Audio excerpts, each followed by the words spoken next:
devil or the enemy is your negative thoughts. Keep watching as we go over practical tips on how to give less F's about what they think and care more about how you feel. Let's get to it. Bonjour, welcome to Clinique Molière, where we increase awareness and improve the quality of living. I'm Rachel. I'm a family nurse practitioner. I'm also a certified nurse midwife. And on this channel, we talk about mindful living, self-development, and women's health. Let's get to it. So let's start with the biggest misconception or the biggest lie that was ever told and the biggest lie we ever bought. The biggest lie that was ever told is that we are separate from God. Okay, so that's the biggest lie. The only impossibility in this universe, the only impossibility in existence is that we can't be separate from God. Okay, the kingdom of God is within you. That is the only lie that was ever told is that we are separate from God. And so when we separate ourselves from this perfect being, okay, that's all there is, then we have our shortcomings, we have our failures, we have the flesh takes over, and then we have all the drama, right? So I'm going to go over some practical tips on how I manage any shortcoming, failure, you name it. And then what you can do to give less F's about what they think and more about how you feel, because that's what's creating your next moment, okay, the present moment, okay? Let's talk about it. When you have thought that you can't be separate from God and that you're a spiritual being, okay, that's what you are, and you're having a physical experience, you manage shortcomings and failures or faults better and more gentler, okay? So you're like, I'm perfect, whole, and complete. I'm a spiritual being, but my flesh or ego self got the best of me and I did this, or this. So you manage way easier and you're able to instantly self-forgive and move forward. That is the key to this. You have to stop, self-forgive, okay? It's so important to the next moment. And when you realize how important it is, how you feel, and because it's creating your next moment, you'll be more kind and gentler, and you'll be more prudent on how you feel. So I have my vices and I screw up too. So when I do, especially like if it's in the public eye, or if, people are watching, your friends and family, or, your loved ones, and you're like, okay, I just screwed up, or people at work and you are at fault or something happened that was negative, you have to almost instantly become the only judge on the panel. Okay, so the reason why you can't give two F's about what they think is because whatever you give energy to, it grows. So you take the power away by giving it less attention, less energy flowing that way. Okay, so less power, right? Because we're all just energy. So if you take away the power from the people that are your biggest judges or the people that are watching, then they have no effect on you, right? So I like to think of having a panel of judges where I'm the only judge on the panel, okay? Myself, God, who looks at me as a whole, complete being. So I say myself, but of course you can say God's there too, but you're the only judge. So that does not include your mom, your coworkers, the people up the road. Seriously, they're not on the panel. So just look at it that way. So when you judge yourself and you're hard on yourself, then that produces pain. So you will produce pain as a result of shame, guilt, disappointment. So it's so important to be mindful of how you're feeling, okay? Acknowledge that guilt, acknowledge that pain, cry about it. If you kiss your boyfriend's brother, or if you name it, I don't know what the fault would be, but whatever the fault is, acknowledge how it makes you feel. So cry about it, have a moment. My biggest secret is I never stay down for too long. They always like, Rachel, how are you doing this? How are you staying this way? What's going on? Are you this perfect being? I like to remember that I am a perfect being because I'm a spiritual being. But then I like to remember that I'm easier on myself. That's the secret. That's how I get things done. That's how I accomplish all my goals. That's how I move forward with love. That's how I deal with failure. Is I do self-forgiveness almost immediately. If I'm crying, it's not gonna last more than a couple of days or a couple hours. Okay, so decide how long you want it to last.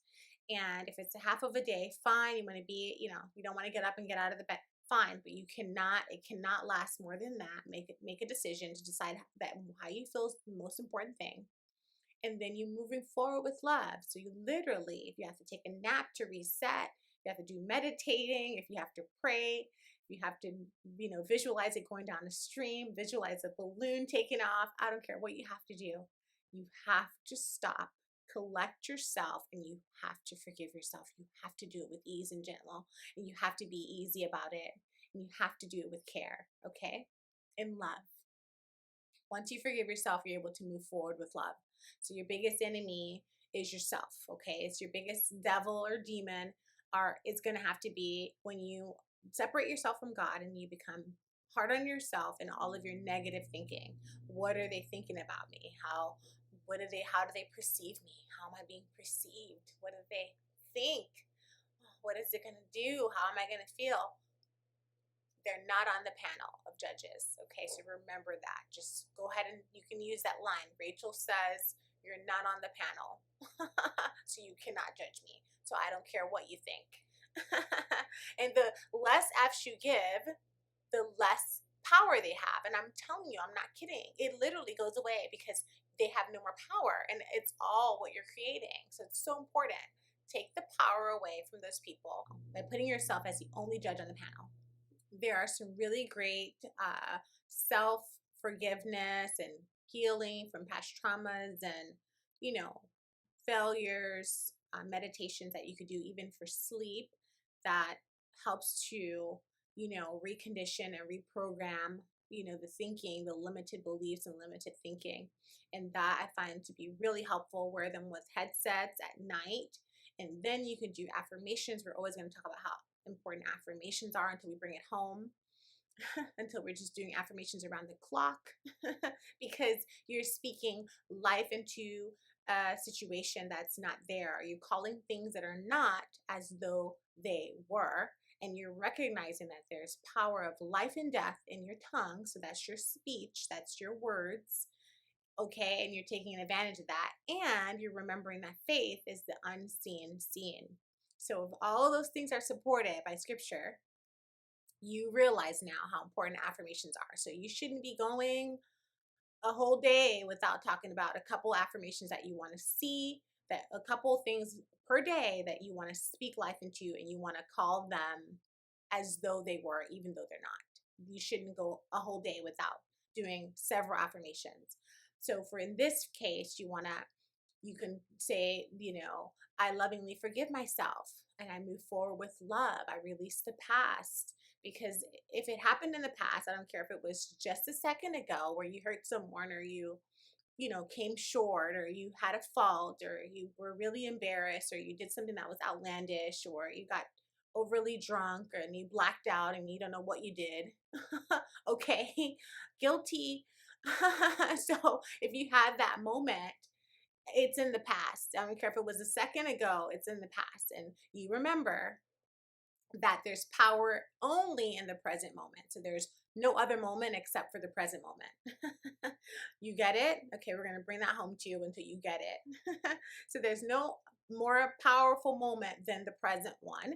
So even if it was a second ago that you came short, you will have to lovingly release that moment in the present moment by acknowledging how it made you feel, acknowledging the hurt you may have caused someone else. Sure, if you hurt someone, apologize with love, but just have them know that they're not on the panel of judges and they cannot judge you or make you feel worse or cause you more pain than you've already causing yourself in that moment that you're taking it in. And then you apologize to them. You can apologize to yourself for your behavior, whatever it is, but then you're going to move forward with love right away. It's the secret. That is the secret. You're not going to sit in guilt. You're not going to dwell in guilt. You're not going to dwell in hurt. You're not going to dwell for long. They may see you crying for a second, but the next day they'll be like, what the hell happened to her? She's so happy. How is she so happy already? She just was embarrassed by the masses, or she just did this. It doesn't matter what you did in the past. The present moment is where the power is. Say that over again until you get it. Okay, bring it home. Say it again. One more time. There is power in the present moment. The most powerful moment is the now. Okay, remember that.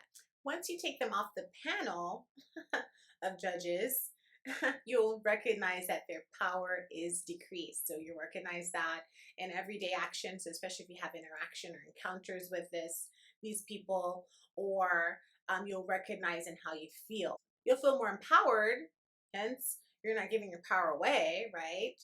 So you're going to feel empowered, and then you're going to feel better. You're going to feel great. You're going to notice you're vibrant and you're happier, and you have this inner peace and inner joy. It doesn't matter what happened, what you did, okay? Remember, it's in the past, and how you're going to deal with the present, or how you're going to, forgive yourself in the present moment has more power, okay? That's creating your next moment. And until you figure out your vice, whatever it is, you're not going to allow them to make you feel worse than you already do. That's the key, okay? Take them off the panel. And that does it for this video. I hope these were some practical tips that you can take to give less F's about what they think and care more about how you feel, because now you know the power of it. I'm so grateful that you watched this video. Thank you for always tuning in. Thank you for sharing, liking, and subscribing to this channel as we increase awareness and improve quality of living. I'm Rachel again, and I'll see you in the next video. Au revoir. Bye.